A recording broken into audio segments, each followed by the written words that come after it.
So we're able to have a nice conversation with him about a bunch of issues that I've been wanting to talk to him about. David, how you doing? How's everything going? I'm doing well. How are you? Yeah, just living the dream, man. Just living the dream. Yeah. Well, of course you will be living the dream. You have someone like me on your show, so we'll go with that. We'll go with that. So yeah, of course. Couple things. Take a second, shout out your channel to everybody where they can find you. Tell them a little bit about what you're about. Yeah, so I started YouTube 3 years ago. I'm an Orthodox Christian. I've been an Orthodox Christian baptized since January 6, 2019, and I've been a inquirer catechumen for a year prior to that. And I decided to start up a YouTube channel. Initially, it was because I just wanted to do videos on simple subjects to help people out, just answering some basic questions. And if you look at my earliest videos, it is kind of in that vein. It's more short and more simple.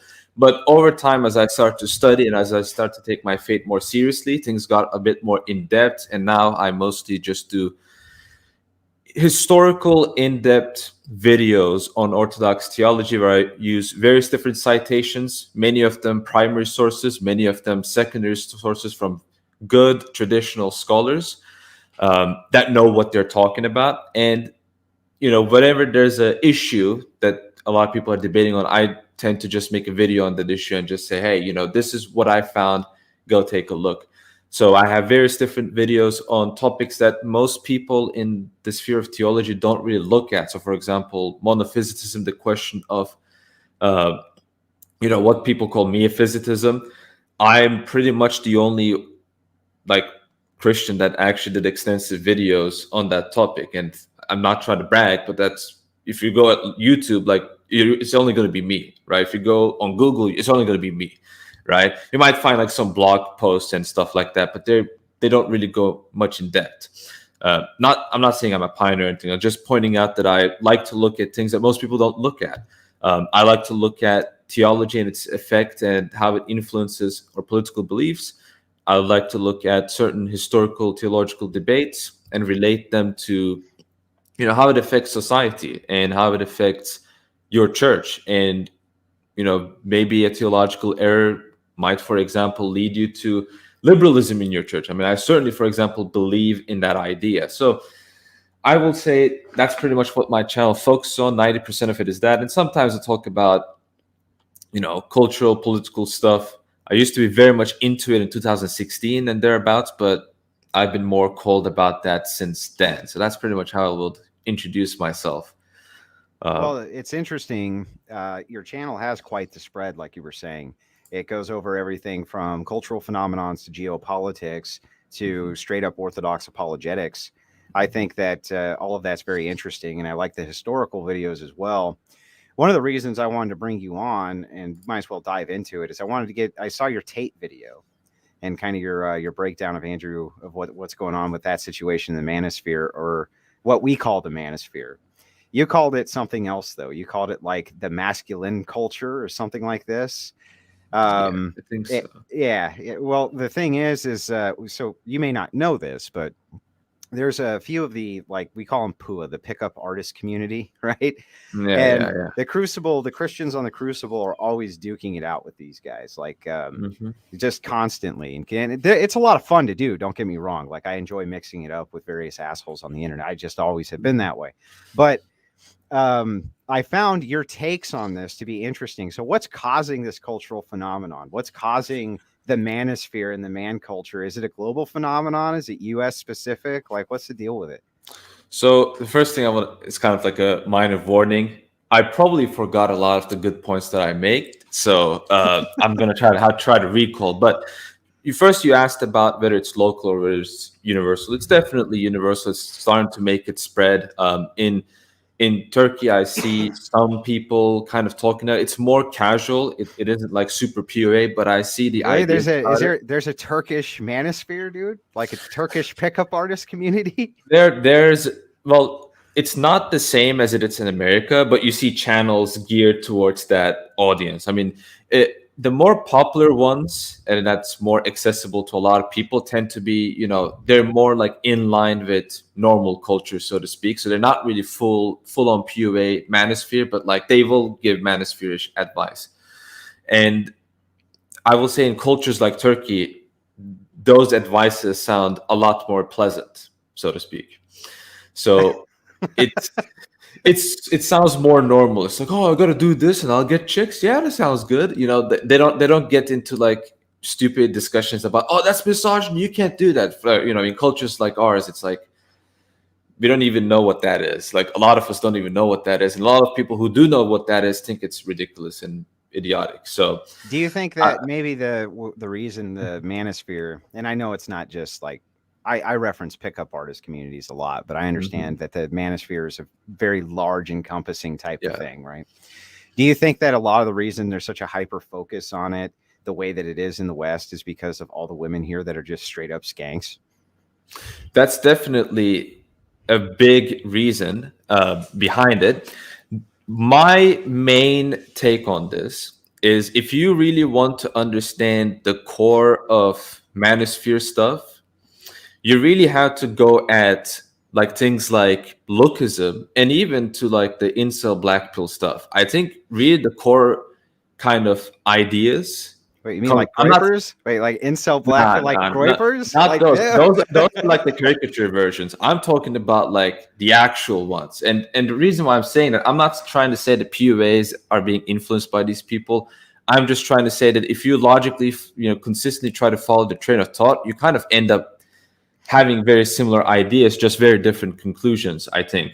I actually have a video on this called, Look is on Lookism and Are Incels Right, which is a very provocative title, where I basically argue about some of the points that a lot of PUA people kind of take for granted and that they try to use that. So, for example, halo effect. I talk about that. Halo effect is a psychological phenomenon where your looks determine how people perceive your personality. So if I were to give an example, if you have me and a different copy of me with the same personality, but he looks like a balding Indian manlet, people are going to think that the balding Indian manlet version of me is a worse person than me, right? Because they're going to say, oh, this guy looks more handsome, he looks better, and so he looks more approachable and friendly. That's what people will think. And so a lot of PUA people, for example, take that idea and try to improve on that themselves, right? Or they try to, look smacks or improve their looks, or they try to do certain things to manipulate people. And kind of the end idea, and I'm going to promise you, if you asked me about this 2 weeks ago, I'd probably be a lot more fluid on this. But the way I see it, the main idea inherently is kind of just manipulation, and it's also accepting certain philosophical ideas that kind of contradict what they're trying to do, right? So, for example, I don't know about you guys, but I had some discussions with the more black pill incel kinds of people, and I kind of asked them, for example, they're atheists, and I asked them, well, don't you believe in objective morality? And they're like, no, morality is relative, etc. And then I just asked them, well, aren't you angry at women being skanky and being sluts and for hypergamy reasons? You're mad at them for that, but then you're saying that, oh, actually, that's okay, right? So at the core of it, if you look at people like Andrew Tate and all of these people, at the very least early Tate, it's very materialistic. It's a very materialistic worldview. It's all about what I can gain. I got to make money. I got to have hot chicks. That's the sign of a good life. And give me that. It's not. It's not. That's not the answer. That's not what the solution or the meaning of life is, right? And at the very least, some people are starting to wake up on that and realizing, well, that's not what the meaning of life is. The meaning of life isn't just dating a bunch of women. It's about more deeper issues. So that's kind of how I will say. Again, I had a much better script in mind, I can tell you that, but that's what I can provide you with. Well, I mean, I think I tend to agree with you on this point, right? The gimme dats, right? Gimme that, gimme it, right? I want it, gimme. There's a whole lot of that in our society, right? Almost like pseudo narcissism. It's bizarre. People striving to become more narcissistic rather than trying to shed narcissism off. But I do think that there's a prime mover in the West for that, and that women have caused a lot of that problem by having these kinds of ridiculous standards that used to kind of be trained out of them. Like they had a more realistic outlook on life, where they'd go kind of, hey, you know, their mom might have taught them like, listen, Susan, you know, you're kind of a 4. And so maybe you should settle, maybe you should settle for a 5, right? But now you see like these big, huge whales on a Victoria's Secret catalog, right? These big, just giant fat chicks on these Victoria's Secret catalogs. Or the recent ad. Yeah. Oh, it's so gross, right? Oh, and all these fat chicks are they're like, you bring up a great point. Like, hey. Go ahead. You bring up a great point. I'm sorry to interrupt you, but it's before I forget. That's another example of what I was talking about, right? So what you're talking about is the idea of looks match. And the premise is basically, yes, you're supposed to, in relationships, there's supposed to be a balance. For example, if there's a 20-year-old girl and she's dating a 65-year-old man, you're thinking in your mind, okay, there's obviously an imbalance there, and it's probably balanced out by an imbalance in another aspect. So, for example, the financial aspect, right? That's what you're thinking. So there needs to be balance in relationships in some form, in some mode. So looks match is basically kind of like a aim to objectify, an aim to quantify this. So what happens now is that you have an unbalance in looks matches, and there's various different experiments that these people do. And these people, I'm talking about incels. I'm talking about people who are like full on black pill, but not groypers. Groypers might be influenced by them, but it's really those people who focus on this kind of stuff. They did Tinder experiments. One Tinder experiment I want to showcase. Money does that too, but it's in a different level, right? One Tinder experiment is that they had a male model with like Photoshop tattoos, and one of them was the what was it? The wheel of happiness, the 4 wheels of happiness, the swastika basically. And it was the bio had a quote of funny mustache man, and like he was basically saying a bunch of like unironic, you know, Yahtzee stuff, and all of these like women were like, oh wow, that's so interesting, tell me more. Right? Another Tinder experiment, again, a male model, but this time he says that he violated, you know, a child that was 10 years old and that he got into jail and got out recently. And women are like, oh, wow, did you really do that? Is that a joke? He's like, yes, I really did it. And they're like, oh my gosh, that's so crazy. But you want to meet up? I'm not kidding. There's like 20 chat examples of this. Another Tinder experiment, this time as a woman. Well, not a woman. It's there's a guy called Eggman who's like, he has a face that looks like an egg, and he's kind of famous in these circles. There's a picture of him, and he's like this like Jennifer. So it's a man where the bio says it's a woman, and within 30 minutes, this Jennifer, who's in actuality a man, gets 3 messages from men. And this goes to show that, you know, the average male doesn't get any recognition from any woman, whereas even the most disgusting woman, even the woman that's not even a woman, that's actually a man, can easily get messages from multiple men. There's a severe mismatch. And that's why today if you're a 4 as a woman, your looks match is a 7. That's a man, right? And when you have an unbalance like this, you cannot maintain a civilization. It's absolutely impossible. What you end up getting is just a huge amount of men that are displaced and have no hope, and they don't know where to go and are completely hopeless of their life, trying to take their anger out somewhere, trying to take their energy on something. That's basically what you end up getting. So it's a horrible situation. So, but again, this is an idea that really comes from the incel community, not the groypers, again, not the fake ones, the real ones. Like the ones who actually can't. The ones who actually can't get with the opposite sex, right? Those are well, even that is kind of funny. But like, for example, there's a Korean anime coming out called Lookism, and that's a really funny one because the anime is about a fat person who gets transformed into a really handsome person. The funny thing is, if that fat person went on an incel forum and like posted a picture of himself, he'd be flamed by 90% of these incels because like, you're fat. You didn't even try looks maxing it. Like you didn't even try everything that you could be doing, right? So even these men who try everything they can do to make themselves look as pleasant as possible, to do everything, they don't just get shunned by women. That's the main thing, is they get shunned by their fellow mates, pretty much. So, well, is part of that phenomenon that they're a bunch of like socially awkward fuckheads also? Like a lot of them that I've talked to are, you know, they're so socially awkward. I'm like, how do you carry on a conversation with anybody ever, anywhere? You know what I mean? They're bizarre. They ramble, or they mumble. You've seen the mumblers, right? Yeah, exactly. I'm like, dude, you gotta, what the hell, man? You know what I mean? You gotta open your mouth and talk, right? Aren't some of these things that are taught by the father, and that being absent is also something that maybe is causing such a, almost looking to the Andrew Tates of the world as some father figure to explain the world to them.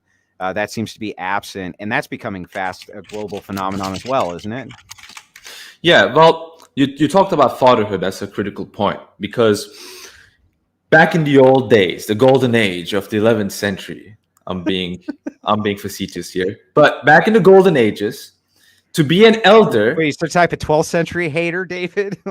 No, I'm actually, well, I like old centuries, okay? I'll say that much. But back in those days, if you were an elder, if you were 60, 70, 80 years old, you were probably full of wisdom, okay? Because it was not easy to live that long, all right? You'd have, not every idiot could live for that long. But now, we have modern medicine and all of these scientific advancements. Now, every idiot can live irresponsibly and still live to their old age. And what am I trying to get to here? Well, when you have that, then the concept of elderhood, or the concept of fatherhood, or looking after your elders, or looking at your elders for wisdom, becomes absolutely demolished. And we talk about the father and the mother, but really, when we're talking about the family structure, it's not just them. It's also the grandfather. It's also the grandmother, right? There's a huge aspect of the family that even modern traditionalists miss out on. People like me, people who live in Turkey can still kind of enjoy this, but in the West, I can see that this is an idea that's completely destroyed. In fact, there's a concept called Hajnal line, where it's kind of like an imaginary line in Europe, where in the West part of the line, the families are more individualistic and atomistic, whereas in the East part line, there's still a strong idea of looking after your family, not just nuclear family, but just like the extended family as well. That's gone now. That's gone now. Yeah. There's actually, that is part of a breakdown family unit structure. They have the generational family unit, where it really was not that uncommon to have grandparents live with parents, live with grandchildren as an entire family unit in large property spreads. That was a very common way of living globally, wasn't it? Yeah, and what destroyed that is, and this is kind of like I'm not a libertarian by any means, but libertarians, when they make this point, are correct. One of the things that caused this destruction was the welfare system, because it completely meant that you do not financially need your elders anymore, right? And as an elder, you didn't need your family anymore. So you did not have any financial incentive to maintain a large family. And you didn't need a cultural or societal religious incentive because of the destruction of religion. So both important incentives were completely demolished, and it has produced this kind of society that we live in today, where people just don't know what to do. Men and women don't really know what to do. And they have absolutely zero clue what to do with their life. Even if they find a job, they don't know how to move on with that decision in their life, and they end up becoming wage slaves and become part of family in their corporation. That's why corporations today use the family language all the time. Now they have become your family. They have replaced the actual family with the corporate family. That, by the way, they will say, "Oh, we care about you. You're part of our family." But join the Foot Locker family. Yeah, but the smallest financial inconvenience, oh, you're fired. Yeah. We're not even going to remember you anymore. That's what the family is today. Yeah. It's just an empty, meaningless nonsense, even in the traditionalist sense today. That's the tragedy, in my opinion. Wicked Wally for $5 says, my best friend has very high standards and is chronically lonely. I say he needs a refreshing drink from the rejuvenating waters of the Settle kettle. I don't really disagree with you on that, Wicked Wally, right? Maybe maybe don't go for the 10s when you're one of these 4s that we're talking about, right? Maybe it's okay to settle. Try to go for your looks match. Tell him to go listen to that song if you want to be happy for the rest of your life. Find an ugly woman to be your wife. But tell him to go listen to that. It'll give him some confidence. Now, back to this conversation though. This glow, I think people have kind of narrow tunnel vision, especially in the United States, because you hear a lot of people here say, it would be so based if we lived like this European group, or if we lived like this, a group over here. But this really is global, isn't it? And it's spreading very quickly. You're not just going to get solace from this problem by just moving somewhere else very easily, are you? Yeah, you're not really going to have that. I mean, that first of all, that presupposes the idea that nations and the idea of ethnicities and peoples aren't really real. You can just go and move somewhere else and just instantly be able to adapt and get along. That's just not going to happen. You're going to have to, the getting used to it is going to be very important. And yes, unless you live in a third world country, you're not going to have the beautiful advantages of the traditional family structure. So instead of running away, what you can do is going back to the roots, which will mean going back to the ideas that allow for these principles that you're defending and you love so much, and that also consistently is able to maintain these principles. I don't think, for instance, that, and maybe some people might severely disagree with me on this, but I don't think, and there's historical evidence for this, that Protestantism and Roman Catholicism and most other religions cannot really maintain this, because they have, due to their own system, and maybe you can ask and I can explain what I mean by that, but they have allowed this disintegration to occur. The disintegration of this has occurred from within. I know some people will love to blame another group of invader group. I know about that theory. You don't need to recite the ancient text to me. I'm fully aware of that, but they also allowed this to happen, right? Now, there's a difference between that and an external force straight up, aiming to destroy you, right? So there's a difference between the two. But when you as a society and a civilization allow for these ideas to grow and foster, which is exactly what has happened, especially pre-enlightenment and post-enlightenment, you can't just go back to those ideas and cling on them and hopefully you win this time. If it lost at that time, there's probably a good reason why it did. That's pretty much how I think about this. Well, and you have to get back to your core ideas on this. Yeah, I have to ask you, it hasn't really been a slow degradation. When I even look at just in my lifetime and then look at my father's lifetime, he was a product of the 1940s, right? The degradation just from 1900 to 1940 was incredible. Does technology have something to do with this? Technology, that's a good question. I would like to preface by saying I haven't read the man that's like relevant to this question that everyone loves to talk about. I think 99% of his fans probably haven't read him either. But does technology have something to do with it? I definitely think that, but it's not because of technology itself. It's rather the rapid advancement of technology that I think is part of the problem. Technology is something that's neutral. It's something that you use. But when it rapidly advances, it makes us think that technology is above us. In fact, if you listen to a lot of these dorky atheists, right, like Sam Harris, and they will talk about, this exponential increase in technology means the machine AI is going to take over us. Well, first of all, those are riddled with a bunch of philosophical presuppositions, right? It presupposes the idea riddled with stupidity, right? Yeah, it presupposes the idea that the AI can even be able to, can have the faculties to be able to understand what that precisely even is and apply that to the real world. That's a philosophical idea. You have to justify that. You can't just say, or maybe I can, for example, argue that, yes, it has exponentially increased, but that the exponence is going to decrease over time. There's going to be, less gains over time. I mean, to use an example, Bitcoin, for example, clearly, even if it makes huge gains, the gains it makes, from its prior peaks is lesser and lesser over time, right?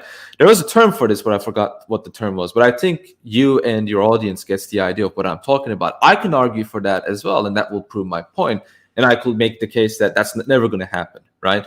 But this kind of stuff is what leads to those kinds of I will say, silly idea. So I think technology does have something to do with it, but it's the rapid advancement and the unfamiliarity of it that is the problem. Because, for instance, now that I have grown in the internet, I can now confidently say that I will not want my child to be, to have unsupervised access to the internet. But how will our parents know about this? How will our parents know that this is a bad thing? In a sense, common sense, yes, right? But how could they actually formulate a proper argument and convince their children to, to be more careful and that they should supervise it? Well, they don't even have the time and energy because, hey, two-income families, the husband and wife has to work now. So they can't supervise their children. So the only one that can supervise their children, the only option is the internet. So that's the kind of effect it has. It's neutral. So you have to build a society where you take in the positives, which there are many, but also defend yourself against the negatives. That's my perspective on it, at least. The unfettered porn helmets and sex robots probably don't help things, right? Oh yeah, definitely. Probably not helpful to have the Oculus porn helmet and the sex robot. Maybe that's not. Maybe at some point we can draw some type of line on the technology that's just available to every human being. Like, I hopefully they draw that line. I don't see that line being drawn nowadays. Well, no, I see it expanding. It seems to be a very expansive market. You know what I mean? I hear the artificial womb is coming soon to a theater near you. So this is what I hear is coming down the pipipeline. The new surrogate mother, the techno mom. Yeah, the techno mom, exactly. Which is basically human trafficking when you think about it. That's exactly what it is. It's true. It basically is. It's human trafficking, using a computer, basically. It's bizarre to me, but it's going to catch on. That shit catches on, and I'm always stunned, like 5 years later, because I'll hear about something. I'll be like, that's the stupidest shit I ever heard in my life. Who the hell would ever? And then 5 years later, I'm like, why is this shit everywhere? Right? Like, I was listening to Jay Dyer. He was talking about Funko Pops. I'm sure you've heard him rant and rave about Funko Pops, right? Funko Pops are fucking stupid. They're stupid, right? The fucking most retarded looking toy ever. You know what I mean? How the hell did that ever catch on? I have no idea. Nobody has any idea. Because Reddit. Yeah, that's 100% of them are Redditors. It's like, he's right though. You know what I mean? You go into a bookstore and you look around. He is right about that. I did the experiment myself, and there's just like these funky. Thankfully, here we don't have Funko Pops, but if I see someone with a Funko Pop in their house, if I see someone with that stuff in their house, I mean, I'm working out purely to stop that from happening. Turkish Funko Pops are coming to your bookstore. Honestly, that's. I can see it in Izmir. That's the most liberal city we have here. It used to be a Greek city, Question. I'm just kidding here, but I mean, I will say, well, again, Funko Pops are. Are you making fun of Greek Orthodox just because you think that they're about the most? No. You would never do that, would you? That would. I would never do that. I would never do that. I love Greek people. I love the Greek Orthodox. I love Archbishop Elpidophoros. I'm just okay, but he's a pseudo bishop. Anyway, just get off my stream, David. Just get out of here. But I was going to make a good point. Please don't make me forget this because I have a horrible memory. That's just an excuse I make. But anyways, Funko Pops, right? Well, the way I see it, it's really just an advancement of the idea of just getting collectibles for the sake of collectibles. And I'm not trying to attack people who like collect bottle caps, for example. I see that as kind of like a cute hobby, but the idea of Funko Pops, the way I see it at the very least, is pretty much trying to relate to reality by using imaginary things as crutches, right? So, cape shit is on the rise, right? I was never a big fan of Soy Wars, but I will prefer it not being mainstream because it had that kind of air of some, edginess. But now that it's mainstream, it's completely lame and it's completely commercialized. And so the Funko Pop stuff is just a commercialization of these things, which could have been argued as being kind of these, civilizational stories of our age that we can be inspired from. And they are being used as just money-making machines. That's pretty much what cape shit is about today. That's what stuff like Soy Wars is about today. What is that word you're saying? Cape what? Cape shit. I'm talking about superhero movies. Oh God, that's it.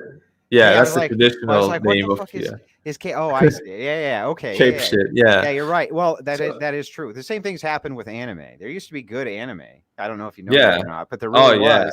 And it's all been commercialized and it's fucking trash now. You'll see in the 80s and in the 90s, most of the mangas were like literally epic masculine dude does masculine shit, and it was hilarious. It was amazing. There's so many like good stories, and then over time, what ended up happening is anime girl consumerism became a popular thing. Like, oh, this waifu, this cute girl, oh, she's so cute and I love her. I'm going to use this imaginary character as my crutch. And you start to see a trend where the main character became non-existent. In the past, the main character was a hero. You will be inspired by the hero. Now the main character is a self-insert and all the focus is on the girls so that you who insert yourself as the main character are now dating these girls. That's what it has become. And even when I write like somewhat positively on this, I make this point that this stuff has become full of pathetic nonsense, and it's following a very similar trend now that the West is following. It's just a bit behind the West, but the whole appeal of that kind of stuff was that it doesn't have Western influence. So you watch, for example, romance anime, you're not going to have sex scenes, kind of stuff, right? That's kind of like the main appeal. Well, that appeal is gone now. It's going to come a time where it's going to be indistinguishable from Western TV shows from 2010, for example. And no, I agree. Those weren't the bastions of morality either. There's this other weird phenomenon that's happened with anime. I get your take on, since we're on the topic for no particularly good reason, but I enjoy being on it. Yeah. So I'm sure that you know that there's lots of transformers on the internet, right? Okay, so the transformers who are on the internet, I noticed that they use a lot of anime avatars, a lot of anime female avatars or male avatars, because they are made to look androgynous, right? They're made to look like you're not supposed to necessarily be able to tell. In some animes, that's part of the stylistics. You know what I mean? In a lot of the modern ones, yes. Yeah. So I wonder, I think that's having an impact that we haven't seen just yet. I think, as I said, the main reason is because they are using imaginary things as a crutch to relate to reality. So they reflect kind of this anime avatar as kind of their persona, and so they relate like these robotic car machines that transform into gigantic robots, right? Galactic robots. Well, they can't even look at the mirror, right? So they are ashamed and they're scared of reality. So the only way they can go is the world of imagination. That's precisely why that's those poor Decepticons. It's terrible. It's terrible. Yeah. That was it just is what it is. But moving on from there, David, I want to dive in. There was another thing I saw, a video on Abbott Tree Fawn that you did. I was really glad to see that you came out in defense of Abbott Tree Fawn. I met him. He's a very nice man. Sat down and talked with him for several hours. And the liberal media and enemies of orthodoxy were really trying to pepper him and make an example out of him, because during a trip that we had in Montana in Boot, he was taking a tour. And when he was taking the tour, he posed with a wooden Tommy gun. That was a prop that they had there. And they took a picture of him in front of an American flag while he was doing it. And they seemed to try to strike up that he was some type of extremist who was part of an extremist group. And since some of the guys were wearing goofy hats, right, they just kind of ran with the narrative, right? Is this something that is happening more and more, not just in the United States, but globally? Is orthodoxy becoming more and more under attack? Not globally in Orthodox countries, I don't think that's the case. We recently had in Serbia, for example, one of my favorite Orthodox countries, I will say. Except Posh is in it. Except fucking Posh, he's in one of the fucker. But anyway, go ahead. Sorry, I didn't mean. The supporters of two different football clubs, big football clubs in Serbia, for example, attacked the police for defending the Lavender Mafia, so to speak. And many of them were Serbian Orthodox Christians, and now Serbian Orthodox Christians are doing processions in opposition to this, right? So in Russia, there is a celebration of masculine culture in Orthodox churches. In fact, those who are non-Orthodox tend to be, even they are homophobic, so to speak, they tend to be very girly. Now, I played a lot of Dota, and I play in the European servers, so I know a lot of Russians. They don't act like good people. They are horrible people. And I can guarantee, I sometimes try to tell them, hey, recite the Nicene Creed for me, and they can't do it. So that kind of gives me that, okay, these people don't go to church. So these are the ones that are atheists, right? But in terms of Abba Trifon, so the whole, the fact that a lot of people jumped out of the woodwork to condemn him for that funny image goes to show, first of all, they don't have any humor. But secondly, the bigger problem is that they are afraid of any form of masculinity being expressed in Orthodox Christianity. Now, of course, the ecclesial structure itself is masculine because it reflects the masculine, the patriarchal character of God the Father himself. That's what St. Dionysius the Areopagite, for example, points out, that the ecclesial hierarchy is a reflection of the angelic hierarchy, which is a reflection of the divine hierarchy. But to get to the point of Abba Trifon, they can't oppose the actual traditional doctrines of Orthodoxy because it's not popular yet. So they attack any, extra forms or miscellaneous forms of it, like that image. And as I said, they are completely opposed to the idea of a man becoming a man. What they want you to become is, first of all, a gentrified slave that has no identity, zero identity, and you are a complete robot that's being controlled by higher powers, the powers that pay them the money to spread this kind of propaganda. And this is precisely the motivation for these kinds of attacks. It's not because they're genuinely scared of this or anything like that. It's all complete BS. They're not scared of it. They want to destroy the identity of man himself. But the identity of man himself comes from God. And so what these people really are, plain and simple, and I don't use this word often, I don't use it everywhere, but these people are simply heretics. These are people who attempt to destroy the church from within. And these are enemies of God. It's really pure and simple. It's not just because they criticize Abba Trifon using some excuses that might sound reasonable. It's really because they are using that for bad intentions is precisely the problem. If it was, for example, a liberal clergy doing something similar with leftist symbols, none of these people will speak up. None of these people will say anything. That's how we know they're not genuine. None of these people will say anything. But people like you and I, if a clergy did something that's traditional, but it goes out of line with the church, we will be criticizing that. I would say I've criticized a couple of, not clergy, but people doing that kind of stuff, having those kinds of motivations, and basically saying, hey, I get the point, but you got to be in line with the church. You can't go that far, right? I don't want to give examples because I don't want to get your channel banned, but the main point that I'm trying to get is that there's nothing wrong that he did. I think he really didn't need to even apologize, but he's a monk. He has to, I can understand that. But I think it really goes to show that there's a lot of people who are very, very unhappy that Orthodoxy is being recognized by its traditional masculine structure. And I'm hearing a lot of people that I initially thought to be okay people even opposing that. Some of them which I have called out on Twitter, for example, and criticized what they said. So, and you think that the root cause of this is not necessarily that they're trying to be critical because of political reasons or motivations, but they're trying to erase the male identity altogether. Yes, pretty much. Or they're trying to disassociate it from orthodoxy. They're trying to basically separate cultural stuff, what they call cultural stuff, from religion. They're basically trying to say stuff like, oh, if you're becoming Orthodox because you believe Orthodoxy provides for traditionalism, etc., you shouldn't be Orthodox. Or that's what Stephen Christoforou said that on Twitter. I mean, I would say pretty blatantly he said that. And I basically pointed out from St. Kill of Jerusalem, even if that's a bad reason to be part of the church, first of all, you should never really say that. Secondly, yes, Orthodoxy is above politics. It transcends politics, but it also simultaneously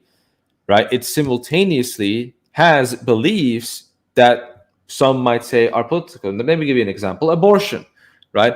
You have to be against abortion to be Christian. It's literally in the Didache. It's in scripture as well. It's in the church fathers. You have to be against abortion. Now, abortion today is a political topic, right? Does that mean that the church is taking a political stance? No, really politics itself is based on the ideas of religion fundamentally. Without religion, you cannot really have any sensible politics, because it's really religion that maintains order, gives the idea of order, gives the idea of morality, gives and the moral, idea of ethics. They're all moral prescriptions, right? So if it's moral prescriptions, that's what politics is, or if what it's supposed to be is legislating, and legislation is basically moral prescriptions for the public. Legislating morality, and morality comes from divine matters. It comes from, ecclesial ideas, ecclesial principles. So you cannot really separate the two. And this is what the ancients understood. And this is why they didn't believe in the idea of the separation of church and state, because really separating church from the state is basically saying, God, I know you're the king of heaven, but here we have our own king, and we don't want you to interrupt us. That's basically what separation of church and state is. And that's why it's an anti-Christian idea.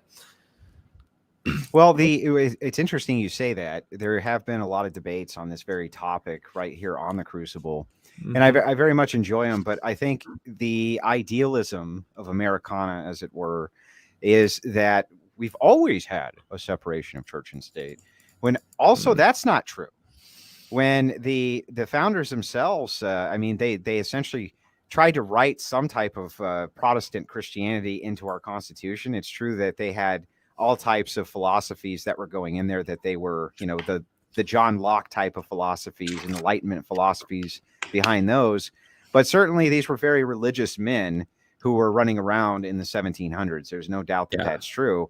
And they didn't seem to see a separation of church and state the same way that secularists try to push it in the modern day.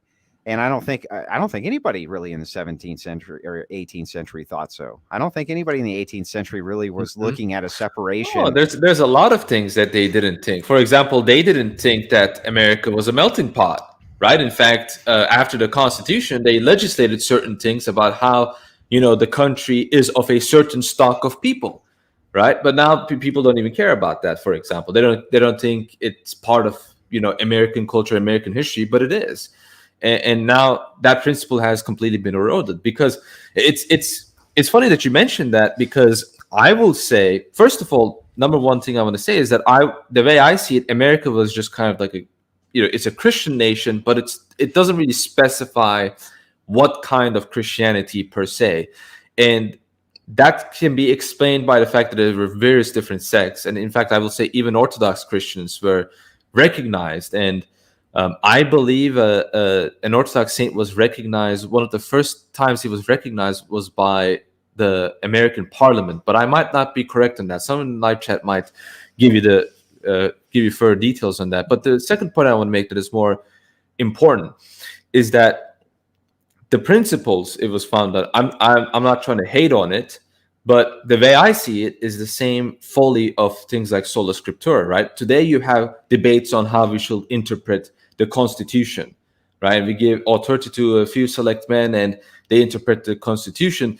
But the fact that there are factions where some people say, oh, we should interpret the Constitution in a manner that is in accordance with today's standards, the fact that such a faction even exists shows that the Constitution is completely ignored, right? Because laws by the letter are something that needs to be interpreted. That's why oral laws are in fact stronger historically, not because of some weird reason. It's because when it's oral, it doesn't fall into the problem of interpretation. It is seen by action. It is seen as evidence manifested in that community by its actions, by their folklore, by their myths, by their stories, and it lives on through the spirit of the people. If it's written and it just remains written, eventually it will just become a piece of paper where anyone can read anything into it. And that's precisely what's happening in America.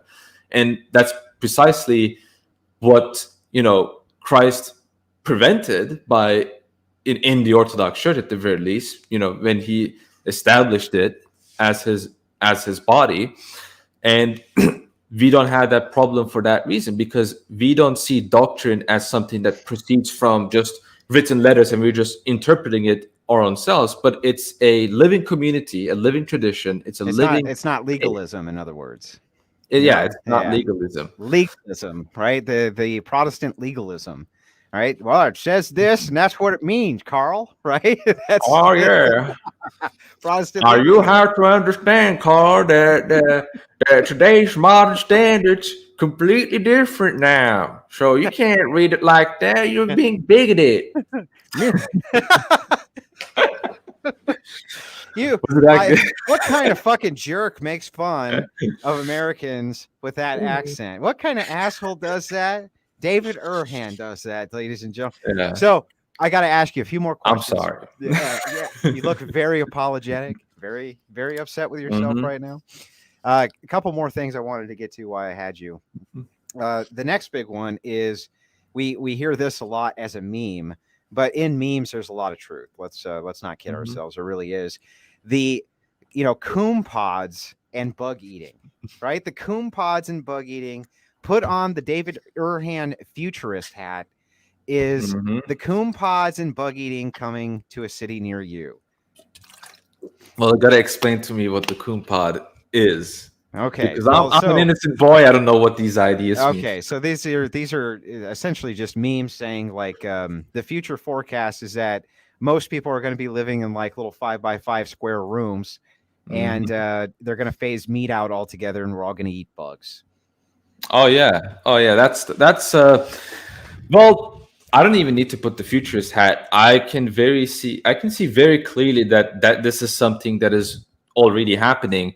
In small measures. So, for example, this year and last year in Turkey specifically, and I think I've heard reports of this happening in Europe and America as well, where they don't even just rent houses anymore. Like students can't afford houses, so they rent rooms instead. Or you look at South Korea, and if you look at Far Eastern Asia, ignore China, right? China is a different deal. China is mega bad about this, but look at South Korea, look at Japan. They already got the Coonpods, okay? They just need the bugs, right? That's all they need. That's all that's left. But the Coonpods are already there, right? Like you look at the life of an average South Korean student and you look at where he lives, like it's smaller than my table. it's that small. You can do absolutely nothing. They just stack them up. It's just one room. It doesn't even have a toilet. You have to go outside, like the communal toilet. You got to use the communal toilet and all that stuff. Yeah. That's in Far Eastern Asia. And so I think that's kind of the reason they are importing Buddhist and Hindu ideas, is because it's really from these, philosophies that you can kind of give this impression, idea that this is somehow an acceptable thing to do. And the reason why this is seemingly plausible today to a lot of people is because we live in a culture where you can move out of your own home as long as your kid can go to a good school. That's like what people do now. So, we got to get our kid. Your kid's got to go to the best school ever. We're going to move states. We're going to move cities now. And so they move to different houses, and the kid, grows to 18.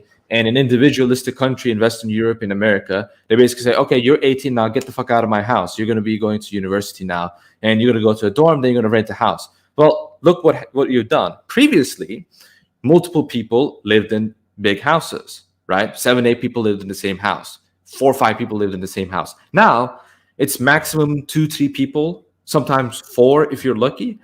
And it doesn't even last for that forever. And then, parts of, that family has to look for a new house. Well, what have you done now? Let's say, for example, the population is fixed, okay? It means that there's a much higher demand for houses. Housing prices are going to go up. And, people in part of that industry are going to want that demand to go up. So they're going to support immigration. So now we have immigration. So population is just fixed. It's going up. But building houses ain't easy. So what's the most efficient way? And this is what the problem is. Living spaces are now looked at in terms of efficiency. When you look at your life as an efficiency equation, eventually the logical consequence is Coonpod and bugs. right? Those are the most cheap, the sustainable solutions. We have to take those solutions. That's why that's what's being promoted. It's ultimately the logical consequence. And again, various different ideas coalesce into it, from taxation to welfare to immigration. All of these things are related with each other. And there's a very good reason why a certain, political idealists from the left push this kind of principle and try to make this acceptable, because they are the ones fighting for this, right? It's these kinds of ideas, because the idea of living in big houses with a lot of family members, 6-7 people in the same house, that's a traditional idea. That's not a leftist idea. So leftism is used as a tool by World Economic Forum and these elites in order to destroy traditionalist ideas without mentioning the strong points. That's why that's what they're using to control the media for. And that's why in some some historical information that you're supposed to know but you have never learned until your adult years is out of access for you. That's why a lot of them are out of access for you, and that's why a lot of the actual true research done on these subjects are difficult to find and are now being censored by Google. So if you look at Google search and Yandex search, one is uncensored, the other is censored. You're going to see radically different results when you try to look for answers for certain questions that you have. Google is going to give you the fact check. Yandex is going to give you a schizo blog post. But the schizo blog post is at least closer to the truth, because sometimes it does cite actual scholarly journals. And then you start to realize, wow, it's very different from what I was told by the media. That's pretty much how it works. Well, to touch on one last thing before I let you go, because I've almost had you here for an hour. I appreciate the interview. Like I said, I've been wanting to get you on, pick your brain about a few things. I wanted to get into Gnosticism a little bit with you. Do you know much about Gnosticism? I'll say it like this. I am aware of many of the ideas of Gnosticism, but I'm not an expert on it. The reason why I'm not an expert on it is because I'm not motivated. Why am I not motivated? Because I think it's a stupid bullshit idea that no one with triple-digit IQ should even care about. But yeah, I will say I'm aware of many of its ideas. Yeah, it was. Well, interestingly enough, there was a debate that happened the other night. I think it was the first time I had had somebody who was a Gnostic or had Gnostic ideas on tangling up with Zen Shapiro, one of the debaters on the Crucible. Mm-hmm. And his essential position was that he was in a dream of a god, and he was the god dreaming himself into reality or something like this, right? Mm-hmm. And so this was his answer for all presuppositions. This was his answer for tag. This was his answer for all of this, was that basically, no, wait, I do believe in an ultimate deity. It's just that I'm the ultimate deity dreaming myself into this reality so that I can learn a lesson and then teach it to my God self, I think, something along those lines. It sounded insane, right? Mm-hmm. But I just wanted to see what your take was on Gnosticism and why some of the terminally online seem to be turning towards it. Well, it's because it fits with the conspiracy boomer stuff, right? So, these elites are lying about everything. So everything in history is a lie, right? It fits with the low IQ conspiracy boomer, 90 IQ, like country bumpkin people, right? It really appeals to them. And that's kind of like one of the first things that they come up with, right? Gnosticism, and they look at it. But Gnosticism, first of all, originally was a Roman imperial movement that sponsored by the Roman government in order to subvert and destroy Christianity from within. So Gnosticism is not just it's not an idea that came from a tradition of its own. It fundamentally is a Roman program to make Christianity just like many of the other religions by promoting Hellenic doctrines and making them in line with Christianity. So if you're one of those conspiracy boomers, guess what? You're just really parroting Greek Hellenic ideas. You're not really doing anything special here. And another thing about Gnosticism is that is the idea of like the whole invisible church. So the example that you gave, like he had a dream and that he was a deity that like knew himself. I mean, first of all, even by Greek pagan standards, that's a ridiculous argument, he will be made fun of by the people that originated his thought. Because, for example, you look at Iamblichus and you look at the Greek pagans who practiced and promoted theurgy, they had a very specific idea, for example, of the gods, right? And that theurgy and these rituals were just instructions for human beings to partake and participate in the powers of these gods, and so that they can acquire these powers themselves. That's what actual Gnosticism is. And another thing is that it's based on invisible society. So really, I will say it kind of contradicts itself on that level, because the whole idea of Gnosticism is presumed on the fact that you're part of the special elite that has access to the truth and that you are enlightened according to that. But according, what can you really point out substantially to prove that point? Again, with the dream example, how do you know that's not a deception, for example? Because Gnostics don't really believe in a divine deity that sustains the universe, that guarantees, human knowledge, divine knowledge, and all of these things. So how do you get this idea that you can really trust your senses, your dream senses, the external world? How can you really argue for that? Ultimately, they can't really argue from that. They just have to say, kind of like the Calvinists do, that, well, I just know that I'm part of the elect. I know I'm part of the special people. You got to do it with the right voice. Do it with that same bumpkin voice. You got to do it that way. It was so good. Hopefully, I can do it again. But I got a dream, and in this dream, I saw myself as the guy thinking himself. I'm like, that's me. I'm the guy that's thinking himself. So I'm the special elect.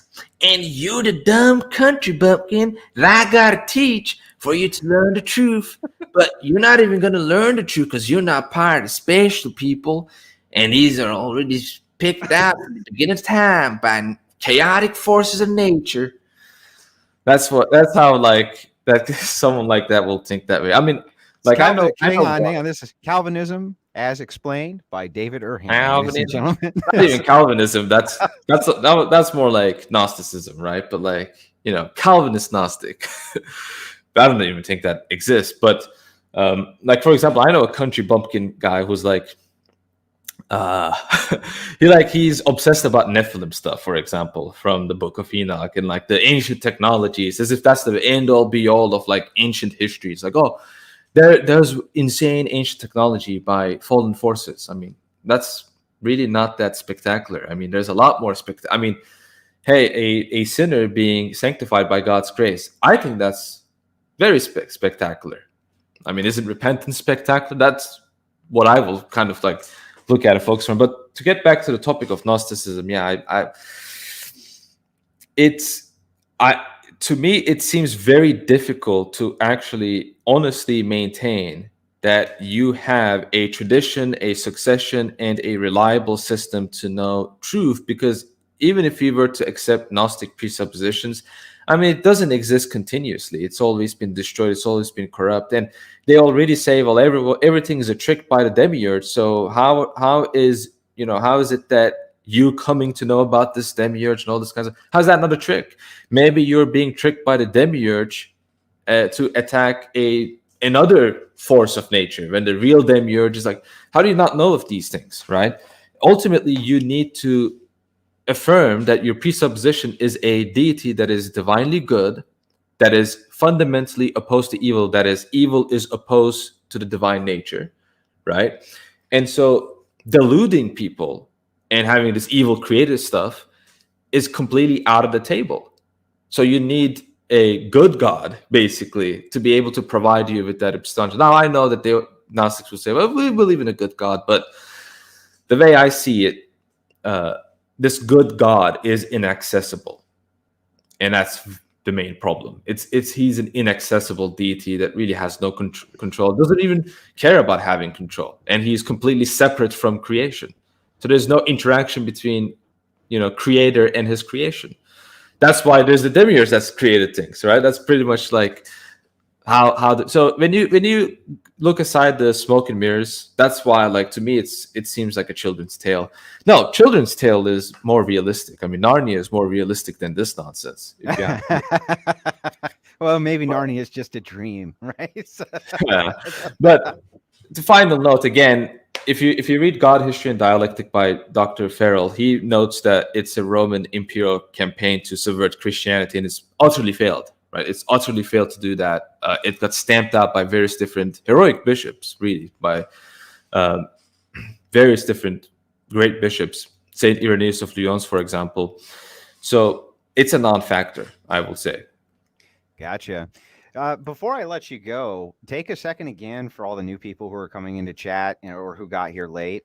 Shout your channel out one more time. Just kind of express where they can find it and kind of a little bit about what it's about. Yeah, so my YouTube channel, as I said, I started it 3 years ago, initially to kind of just answer basic questions about Orthodox Christianity. But as I started to do more and more research about my faith, the questions also got deeper and deeper. I started to do historical, theological videos on the Orthodox faith, covering topics that no one or very few people cover. So I have extensive playlists, such as History of Christian Theology or just playlists on Orthodox theology. I've done various book reviews of historical works by the Church Fathers, such as St. John Damascus' Exposition of the Orthodox Faith. All 4 parts have been reviewed, and the presentation has been given with various different quotes and ideas and cross-references.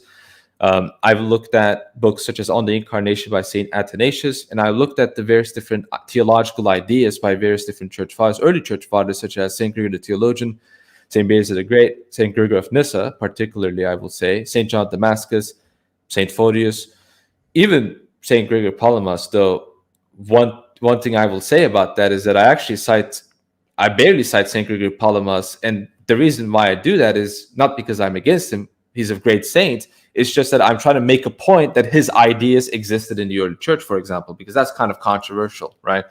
So I look at all of these early fathers and point out what they say, and I use various different secondary scholarly works from trusted scholars that are traditional, like Dr. David Bradshaw, and that's pretty much how I will describe myself. Yeah, it's been going on for 3 years, I will say, and I enjoy what I do. There's tons of videos. If you have a question about Orthodoxy, they're probably answered in one of my videos, and I don't think it's that difficult to find.